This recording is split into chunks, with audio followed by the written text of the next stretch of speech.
વાત હવે એક એવી ઘટનાની કરીએ જેમાં એક શખ્સ તમંચો લઈને પાડોશીના ધાબા ઉપર ચડી જાય છે અને 6 કલાક સુધી પોલીસને ચક્રાવે ચડાવી દેશે।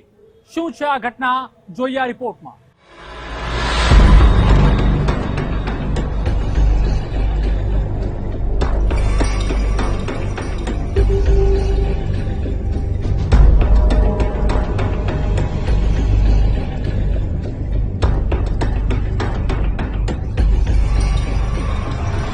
નીચે પોલીસ અને મકાનની છત પર આરોપી। આ કોઈ ફિલ્મનો સીન નહીં પણ હકીકત છે। આ સીન એટલે કે દ્રશ્યો ઉત્તર પ્રદેશના રામપુર જિલ્લાના રાયપુર ગામના છે, જ્યાં ધાંગીનીને મોતને ઘાટ ઉતાર્યા બાદ આરોપી પોલીસથી બચવા માટે પાડોશીના મકાનની છત પર ચડી ગયો। ઉત્તર પ્રદેશમાં ફિલ્મી સ્ટોરીને ટક્કર મારતી ઘટના। પત્નીની હત્યા બાદ પાડોશીની છત પર ચડ્યો પતિ। 6 કલાકની મથામણ બાદ પકડાયો સનકી પતિ। યુપીના રાયપુરમાં શનિવારની સવારે સનસનીખેજ હત્યાની ઘટનાથી ચકચાર મચી ગઈ।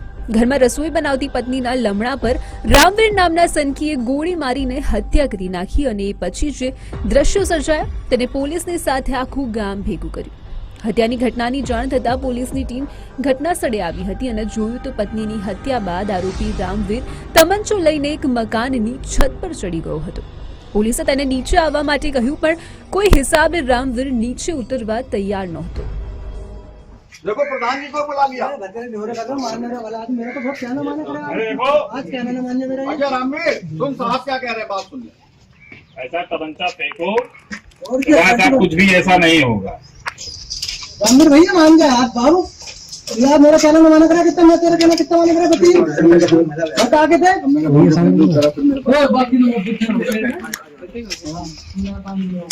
अच्छा रामवीर तमंचा फेंको, चलो मैं आ रहा हूँ। देखिए इंस्पेक्टर साहब ने तुम्हें कितना सम्मान दिया तू यार, इनका सम्मान है। इधर देखो आ गए यार, अब किस बात की दिक्कत, और किसी को बुलाना है क्या? સનકીનું આ નાટક 1-2 કલાક નહીં પણ 6 કલાક સુધી ચાલ્યું। ઘટના સવારે 11 થી 11:30 ની આસપાસ બની હતી અને એ પછી પોલીસ આવી હતી, પરંતુ આરોપી રામવીર છત પર ચડી જતા 6 કલાક સુધી પોલીસને ચક્રાવે ચડાવી હતી। શરૂઆતમાં તો સ્થાનિક પોલીસ સ્ટેશનના કોન્સ્ટેબલ અને પીઆઈ જ આવ્યા હતા, પરંતુ રામવીર નીચે ઉતરવા કોઈ રીતે તૈયાર ન થતા ઉચ્ચ અધિકારી આવ્યા અને તેને સમજાવવાનો પ્રયાસ કર્યો, પણ સનકી રામવીર પોલીસની એક પણ વાત માનવા તૈયાર નહોતો। એમ કરતા કરતા સાંજના 6:30 વાગી ગયા અને છત પર ચડેલા રામવીરને નીચે ઉતારવા પોલીસ અને ઉચ્ચ અધિકારીઓએ અથાગ પ્રયાસ કર્યા। 6 કલાકના અંતે જેમ તેમ કરીને પોલીસ છત સુધી પહોંચી અને આરોપી પાસેથી સૌથી પહેલા તમંચો છીનવી લીધો અને તેને નીચે ઉતારીને વધુ કાર્યવાહી કરવામાં આવી। देखिए, ग्राम रायपुर मझरा थाना स्टेफनी निवासी रामवीर द्वारा अपनी पत्नी शीला की गोली मारकर के हत्या कर दी गई। इस संबंध में विधिक कार्रवाई की जा रही है। जहाँ तक अभियुक्त का सवाल है, अभियुक्त घटना कारित करने के बाद एक छत पर चढ़ गया था और उसको सेफली उस छत से उतार लिया गया है और विधिक कार्रवाई की जा रही है। अभियोग पंजीकृत कर नियमानुसार विधिक कार्रवाई की जाए।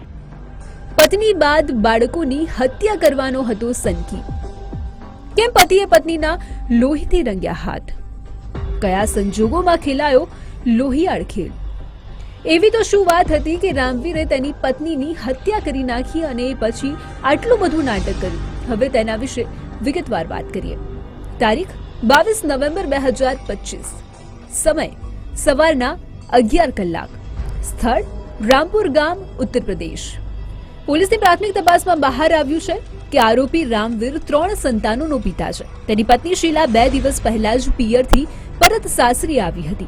બનાવના દિવસે સવારના 11 વાગ્યાની આસપાસ શીલા પતિને જમવાનું આપવા માટે ગઈ, ત્યારે જાણે પહેલાથી જ નક્કી કરીને બેઠો હોય એમ રામવીરે પિસ્તોલથી પત્ની શીલાના માથામાં ગોળી ધરબી દીધી। ગોળી વાગતાની સાથે જ શીલા લોહીના ખાબોચિયામાં ફસડાઈ પડી અને ગણતરીની સેકન્ડમાં જ તેનું મોત નીપજ્યું। ઘટના સમયે રામવીરના પિતા ઘરમાં હતા। ગોળીનો અવાજ સાંભળીને તે ત્યાં આવ્યા અને જોયું તો દીકરાના હાથમાં તમંચો હતો। પુત્રવધુ શીલા લોહીના ખાબોચિયામાં પડી હતી અને દીકરો રામવીર તેના 3 સંતાનોને મારી નાખવાની ફિરાકમાં હતો।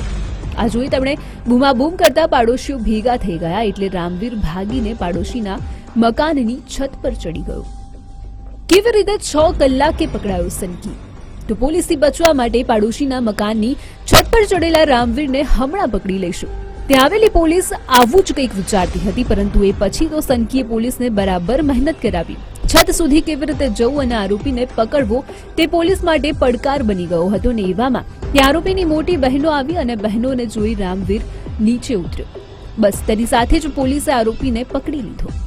રામવીરે કેમ તેની પત્ની શીલાની હત્યા કરી નાખી એ કારણ હજુ બહાર નથી આવ્યું, પરંતુ માતાની હત્યાથી 3 બાળકો નોંધારા બન્યા છે.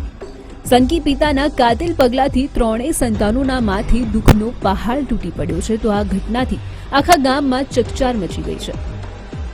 Bureau report, Gujarat first.